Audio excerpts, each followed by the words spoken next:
Je ne sais pas vous, mais je me suis toujours demandé si, à trop parler du paranormal, on ne finissait pas par le faire venir à nous. Alors, que dire des acteurs de films d'horreur, ceux qui font, devant la caméra, pour nous effrayer, semblant d'invoquer toutes sortes de créatures ou de combattre des choses qui dépassent notre entendement. Et que dire encore de ces acteurs dont les films sont tirés de faits supposément réels. Personnellement, je ne sais pas si j'oserais jouer dans ce genre de film. Et vous ? Alors coup de pub, paranoïa générale ou phénomènes véritablement paranormaux ? Aujourd'hui, essayons ensemble d'y voir plus clair sur les événements curieux qui se sont produits lors du tournage du premier film de la saga Conjuring.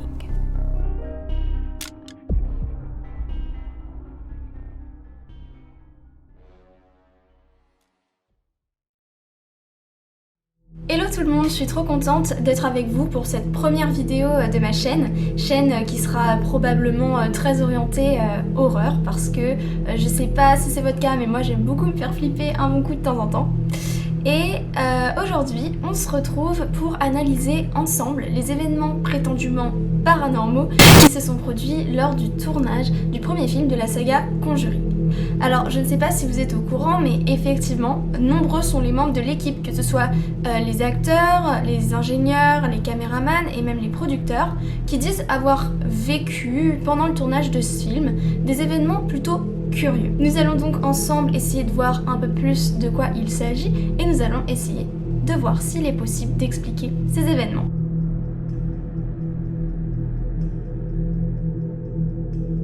Alors le premier événement un peu étrange dont nous allons parler, c'est l'histoire des marques de griffes. Alors c'est une histoire assez connue, quand on regarde sur internet un petit peu des détails sur le tournage du film, c'est une des premières choses qui revient. Cette histoire concerne Vera Farmiga qui joue Lorraine Warren dans le film, donc l'actrice principale. Alors qu'elle était sur son ordinateur, elle reçoit un coup de fil, tout simplement pour lui parler du film, pour lui demander si elle est intéressée. Elle ferme donc son ordinateur, se lève et part téléphoner et dire qu'effectivement elle est intéressée par le film. Cependant, lorsqu'elle revient et qu'elle rouvre son ordinateur, elle voit sur l'écran 3 marques de griffes. Il ne s'agit pas de griffes qui ont arraché l'écran, il s'agit plutôt de griffes incrustées dans l'écran, comme si c'était une marque informatique. Bon, jusque-là, c'est pas si flippant que ça, c'est même assez comique, on va pas se mentir, mais ce qui est plutôt inquiétant, c'est que ces marques de griffes n'ont cessé de la suivre ensuite pendant tout le tournage du film. Par exemple, elle les a retrouvées en de nombreux endroits lorsqu'elle tournait le film, et elle a même fini par les retrouver sur sa cuisse un jour de tournage.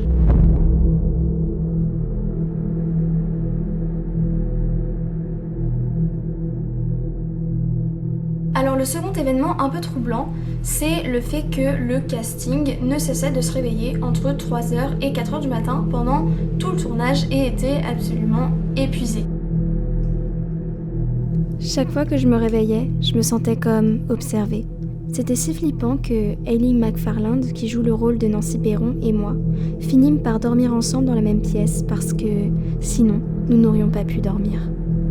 En plus, les Warren disaient que lorsqu'on se réveille entre 3h et 4h du matin, ce qui altère gravement le sommeil, c'est la première étape d'une possession. Alors, je me disais que j'étais sûrement en train d'être possédée par quelque chose.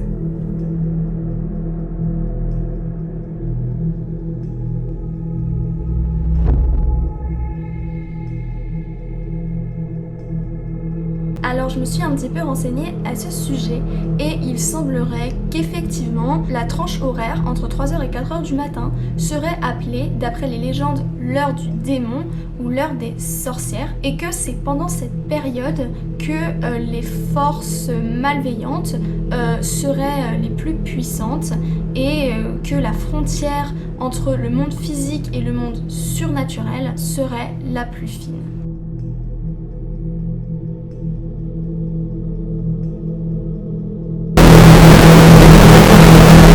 vous le savez sûrement, Ed et Lorraine Warren avaient chez eux une sorte de débarras dans lequel ils déposaient tous les artefacts, les objets supposément hantés ou anciennement hantés qu'ils avaient pu collecter lors des différentes affaires auxquelles ils ont dû faire face au cours de leur vie. Pour les besoins du film, cette pièce a été reconstituée et c'est sûrement l'endroit où il y a le plus de personnes qui ont vécu des événements étranges.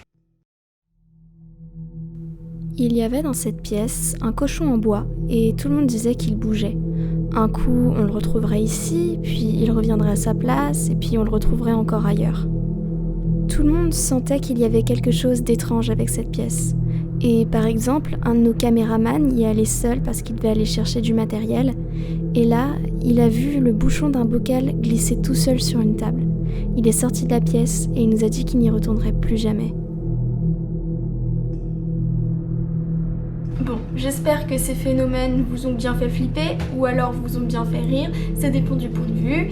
Moi je dois avouer que quand j'ai fait les recherches pour cette vidéo, il faisait nuit, donc j'ai eu un petit peu peur. Mais maintenant on va essayer d'analyser ces événements en prenant un peu de recul.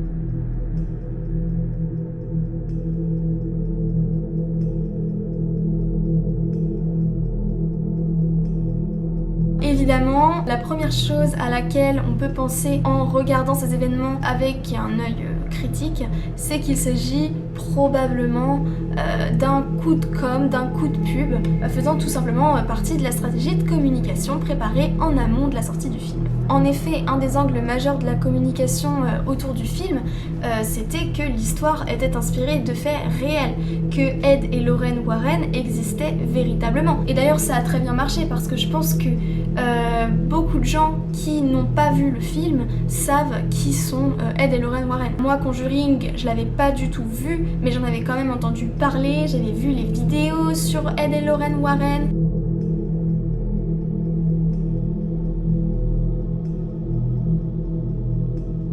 Les gens risquent de se dire que c'est comme Inside Juice ou comme n'importe quel autre film.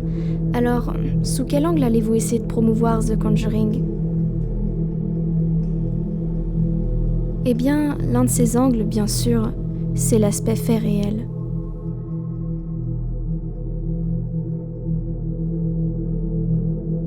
Quoi de mieux que de vivre des événements paranormaux pour la promotion de ce film. En plus, n'oublions pas qu'à cette époque, les found footage, c'était extrêmement à la mode. Alors pour ceux qui ne savent pas, les found footage, c'est ces fameux films qu'on a soi-disant trouvés. Par exemple, c'est le cas du projet Blair Witch qui se fait passer pour un found footage, un film retrouvé dans la forêt après la disparition de plusieurs étudiants dans cette même forêt. Et donc c'était très à la mode. Ça a commencé avec le projet Blair Witch 15 ans auparavant, mais plus proche du film Conjuring, il y avait la franchise Paranormal Activity, Rec 3 ou encore Unfriended, qui est un film très original, malheureusement que j'ai pas très aimé, mais effectivement qui avait le mérite de proposer quelque chose de nouveau.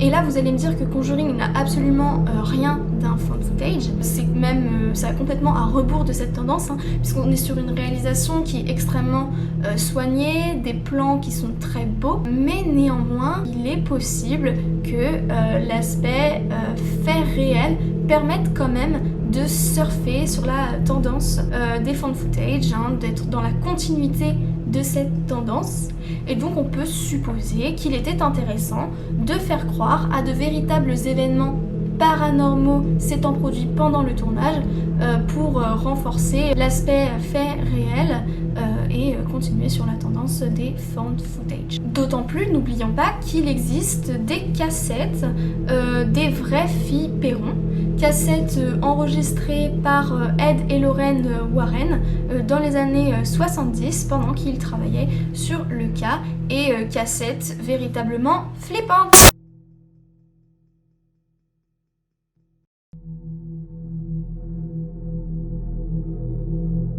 Bon, au-delà du canular, on peut aussi croire en la bonne foi de tous les membres du casting, etc.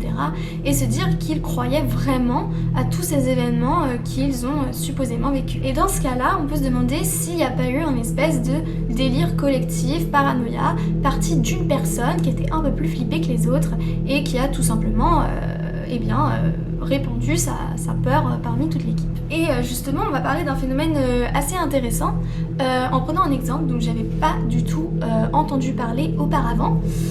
Donc le phénomène s'appelle la contagion psychosociale et pour expliquer ce phénomène, nous allons partir de l'exemple de la vague d'ovnis belge qui a eu lieu entre 89 et 91. Il faut savoir que entre 1989 et 1991, de nombreuses personnes ont en Belgique déclaré avoir vu dans le ciel des ovnis. Au total, il y a eu près de 2000 signalements, dont 143 un même jour, le 29 novembre 1989. Alors cependant...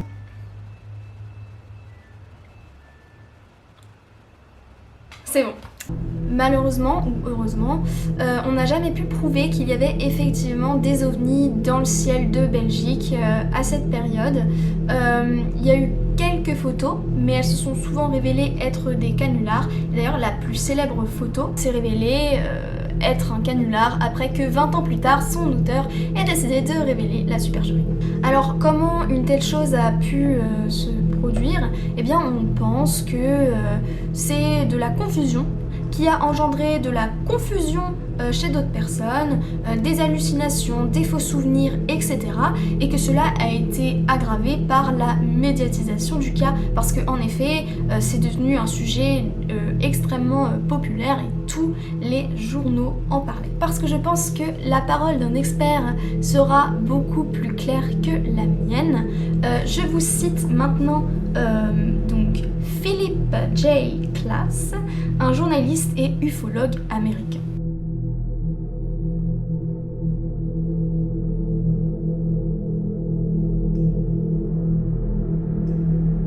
Lorsque la couverture médiatique conduit le public à croire qu'il y a des ovnis dans les environs, il y a de nombreux objets naturels ou artificiels qui, particulièrement lorsqu'ils sont vus la nuit, peuvent prendre des caractéristiques inhabituelles dans l'esprit d'un observateur plein d'espoir. Leurs observations s'ajoutent alors en retour à l'excitation de masse, ce qui encourage encore plus de témoins à chercher à voir des ovnis. Cette situation se nourrit d'elle-même jusqu'à ce que les médias perdent leur intérêt pour le sujet, et alors le phénomène retombe.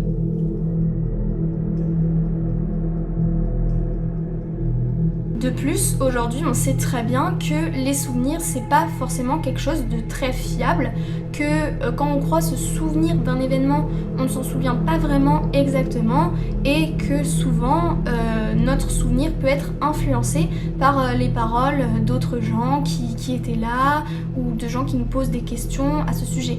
Et par exemple, on peut très bien penser que les souvenirs des différents membres du casting ont été mélangés à des souvenirs d'autres membres du casting qui leur racontaient quelque chose, ont peut-être été transformés par les questions des journalistes, etc.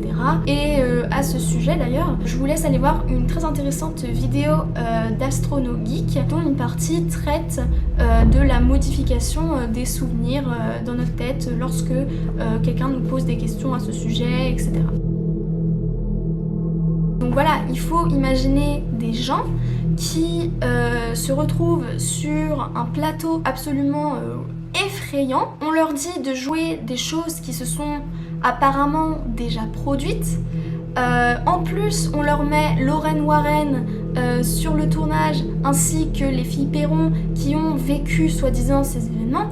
Alors là, vous avez un cocktail pour rendre les gens anxieux et leur faire s'imaginer des trucs. D'autant plus que, par exemple, les gens du casting étaient tous logés dans des vieilles maisons alentours, donc au milieu de la cambrousse, dans des trucs avec des parquets qui craquent. Donc ils devaient tous un peu s'imaginer... un peu des trucs. Donc sûrement que quelqu'un d'un peu plus flippé que les autres a cru voir quelque chose, l'a raconté, puis les autres ont dit « Ah tiens, moi aussi j'ai entendu un bruit, peut-être que c'était un fantôme !» Et puis après ça s'est répandu comme traînée de poudre.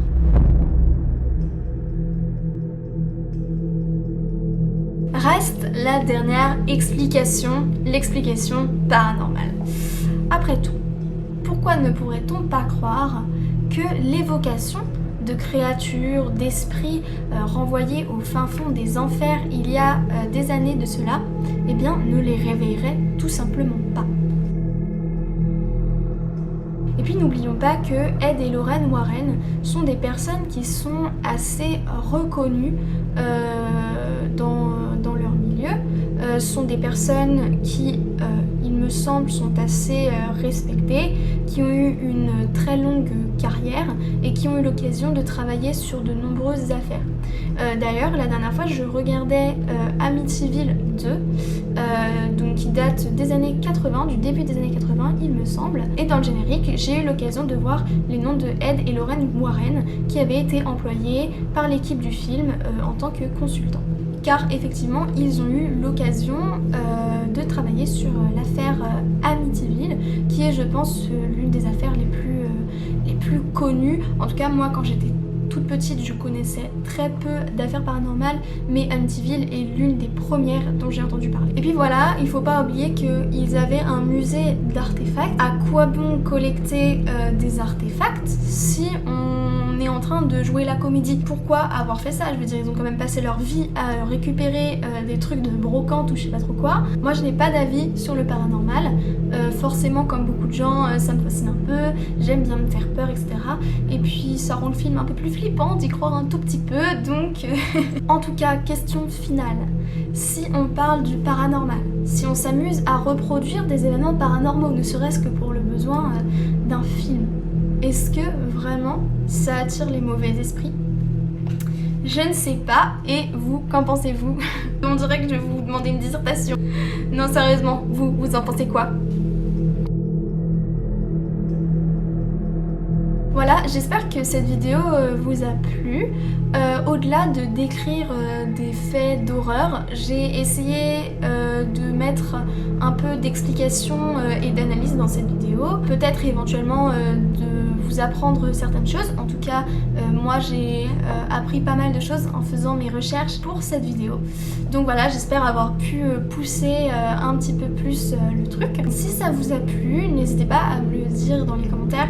Et si ça vous a pas plu aussi, soyez pas méchants non plus. Mais voilà, s'il y a des trucs que vous avez moins aimé, que ce soit surtout le contenu de la vidéo, le setup, etc.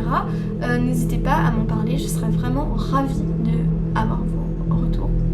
Et si ça vous a plu, n'hésitez pas à mettre un pouce bleu, à partager, etc. pour faire connaître la chaîne.